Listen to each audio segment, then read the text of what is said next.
Well, hello everybody. Welcome to Jeff's Baking Blog. Today I'm going to be making some seeded wholemeal bread. For this I'm going to use 4 seeds. You can use whatever seeds you want, but I'm using sunflower, flax seeds, pumpkin seeds and chia seeds.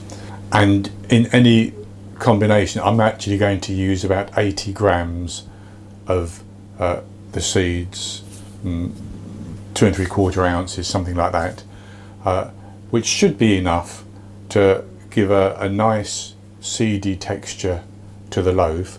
I'm also not going to use 100% wholemeal flour.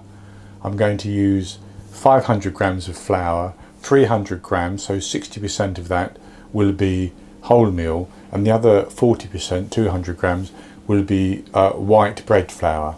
And the reason for that is that wholemeal flour tends to make rather a dense loaf. If you want the loaf to be slightly more airy, then the white flour will help that, and so that's the only reason for it. I made it the other day with 100% wholemeal flour and it was very, very good, but for the purposes of this recipe I've decided I'm going to try with the mixture of the flours to make the loaf slightly lighter. So I'll go on to the ingredients, which are not very many, and I have my 500 grams of flour here, which works out at about 3.5 cups. I've got 300 grams of wholemeal and 200 grams of strong white bread flour. I have 400 milliliters of water, which is 1 cup and 2/3 of a cup, and I have that lukewarm. So for my purposes that is actually at about 39 degrees Celsius, but it's just, you don't want it too hot. You want to be able to dip your finger into it and feel that it's lukewarm. I have 8 grams, which is 1 packet of active dry yeast. I have a teaspoon of sugar and 2 teaspoons of salt, and then here's my 80 grams, which is probably 1/3 of a cup of seeds. As I say, you can use any seeds you want. And the first thing I'm going to do is to actually make what I'm calling a pre-ferment. I want to get my yeast active before I put it into the whole of the flour, and to do that I'm going to use part of the flour. So I'm going to put both types of flour into a larger bowl, and I'm simply going to stir those around to get them mixed together, and then I'm going to take out 100 grams of that flour into one of the smaller bowls again, and I'm going to use that to make my pre-ferment. And this does also help, this pre-ferment does also help the flavour of the bread. So I'll take out 100 grams.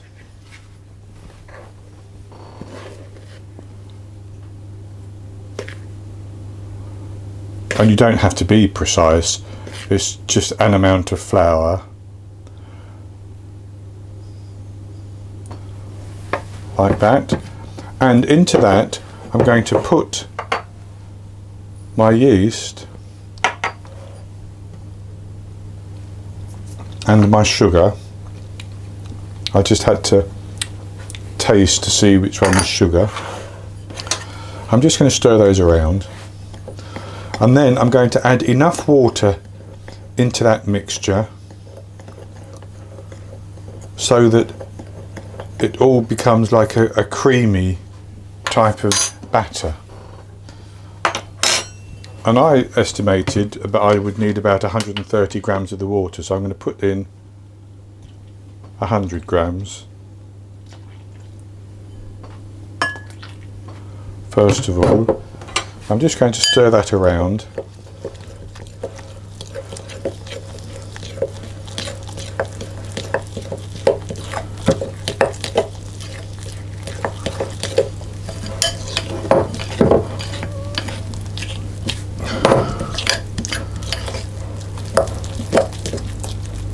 So that's quite nice, and I'm going to add in about 2 more tablespoons, 30 grams.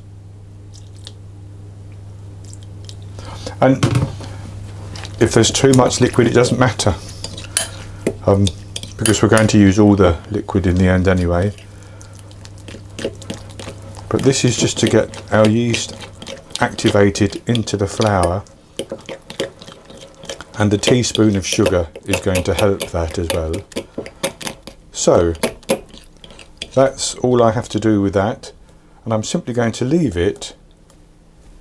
I'm going to cover it, in fact, but I'm going to leave it for 30 minutes so that can start to activate. So I'll be back in 30 minutes, and we'll go on and mix this with the rest of the ingredients to make our dough. So as you can see, our pre-ferment has activated very nicely. Now I ought to mention, I forgot to say, I also have 1 tablespoon of oil, and you can use vegetable oil, but I'm using olive oil. So I've put the remaining flour into the bowl of my stand mixer, and I'm simply going to put the salt into that and then give it a stir around.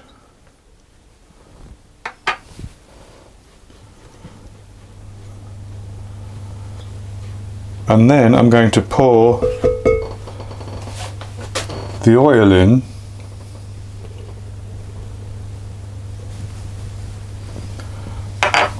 and my pre-ferment,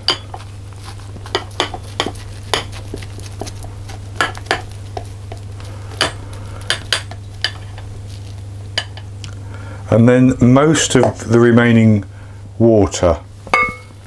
I'm going to hold back a little bit because, as you know, flour absorbs water at different rates, so I may or may not need all of the water. I'll just put my dough hook on.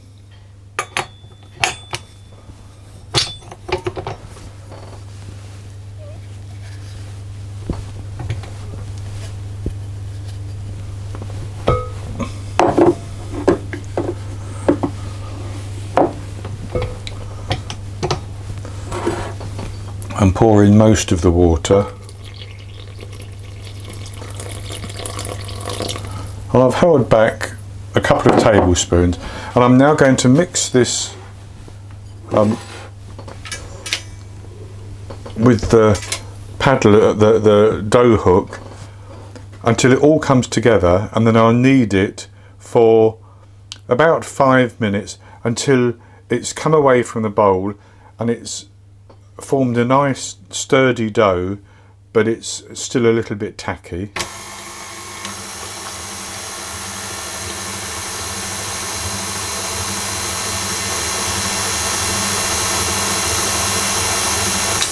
And as you can see, that's beginning to come together, but I'm actually going to add about another tablespoon or so of water.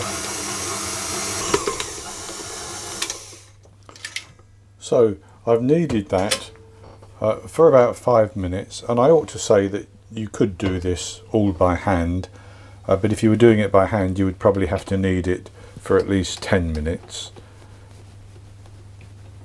And what I'm going to do is I'm simply going to add in my seed mixture, and I'm then going to knead that again just until the seeds get reasonably well incorporated into the dough.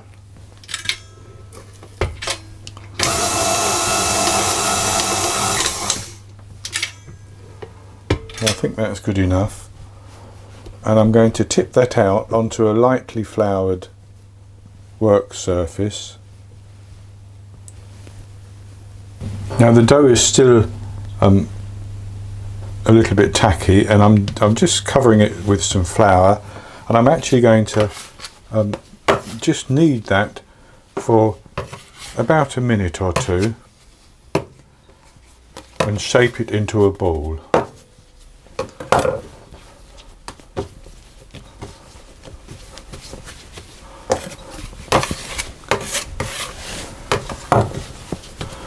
But I don't want to use too much flour on the work surface because that will just dry things out. I ought to say that I didn't use the last tablespoon of water, so I used all my water except for about 1 tablespoon. And with that kneaded for about a minute, I'm actually going to form it into a ball, trying to get some tension into the dough by pushing underneath.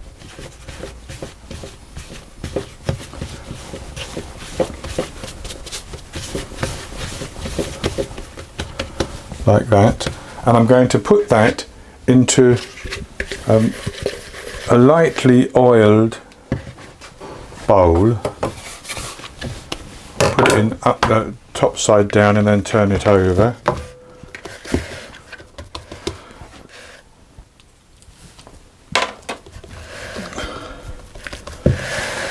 And then I'm going to cover that with plastic wrap, and I'm going to allow it to prove until it has at least doubled in size. At that stage, you can then go on to shape the dough and put it into a loaf tin and allow it to prove as you preheat the oven.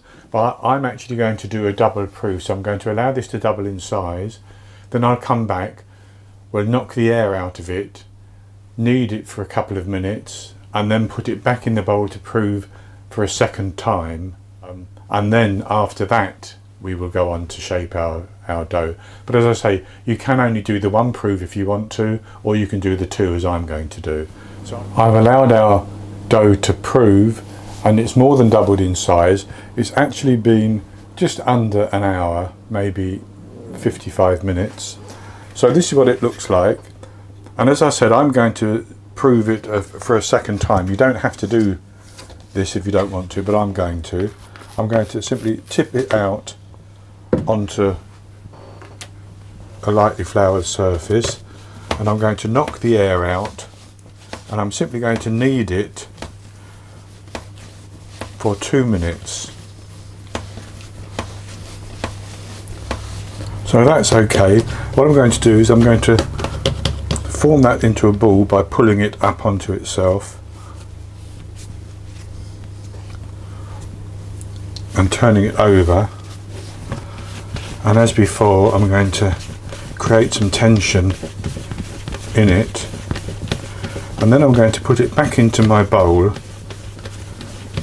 and I'm going to allow it to double in size again.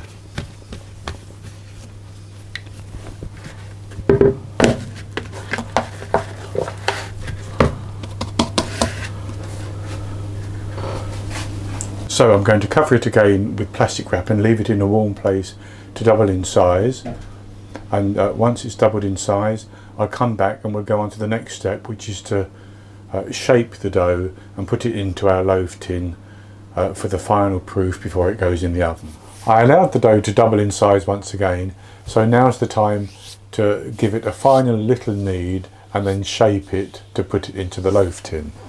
So this is what the dough looks like as it's doubled in size, and I'm going to tip it out onto the surface again. I'm going to knock the air out, and what I'm going to do is I'm going to give it a knead for a couple of minutes, and then I'm going to rest it for 5 minutes before I shape it.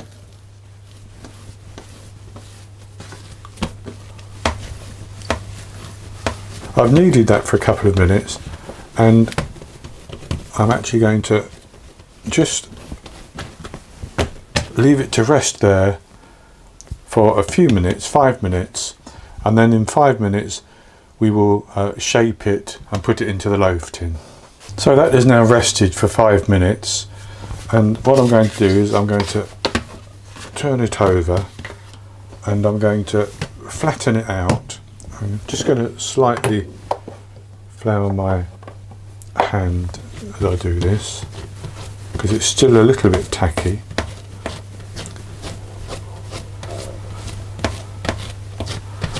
And then with that flattened out into a rectangle, I'm going to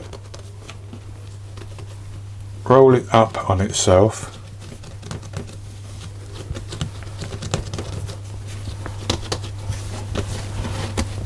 Into an oblong like that, and I'm going to pick that up and put it into my loaf tin, which is a 2-pound loaf tin, and I'm going to press it down to make sure I get it into the corners like that, and then I'm going to cover that, and I'm going to allow it to prove again for at least 30 minutes. I want it to come up over the top of the tin, and while that's proving, I'm going to preheat my oven to 210 Celsius. That's 190 Celsius with a fan, 420 Fahrenheit. And after the dough has risen up to fill the tin and come over the top, I'm going to put it into the oven, but I'll come back and show you that before I put it into the oven. So as you can see, the dough has come up above the surface of the loaf tin. So I'm going to put this into the oven, and I'm going to bake it for about 35 minutes until if I tap the bottom of it, it sounds hollow, and I will test it with my internal thermometer as well. So once that has baked for the 35 minutes, I'll take it out of the oven and allow it to cool on a wire rack. Then I'll come back and show you the result. I baked the loaf for 35 minutes and I tapped the bottom. I turned it out, tapped the bottom, and it sounded hollow. I actually tested my temperature as well, and that was a good temperature. It was about 94 Celsius, which means that the bread is cooked inside. So I've allowed it to cool down. It's still just a bit warm, but I've allowed it to cool down in the main, and this is what it looks like. I've sliced it, and it has a nice open texture, as you can see, if I can get that on the camera properly. And I'm actually going to put a little bit of butter on it so that I can have a taste. I could have a taste without the butter, but I do like butter.